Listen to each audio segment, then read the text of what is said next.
যদি জীবনের প্রিয় মানুষটার কাছেও সবসময় ম্যাচুরিটি দেখাতে হয়, তবে ওরম প্রিয় মানুষ না থাকাটাই ভালো।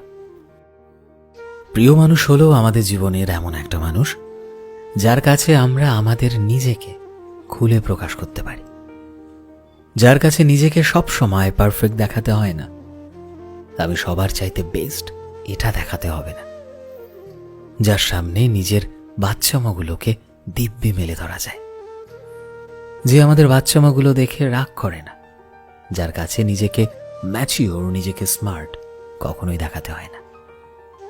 প্রিয় মানুষ তো সেই মানুষটা যে আমাদের ভুলগুলোতে আমাদের শাসন করবে, কিন্তু ঠিক তার পর মুহূর্তে আমাদের আগলে ধরে কাছে টেনে নিয়ে আসবে, আমাদের বোঝাবে, কিন্তু কখনো ছেড়ে যাবে না।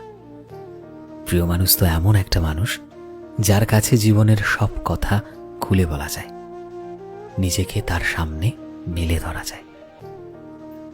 যদি তোমার জীবনেও এমন একজন মানুষ থাকে, তবে নিশ্চিত রূপে তুমি একজন ভাগ্যবান মানুষ।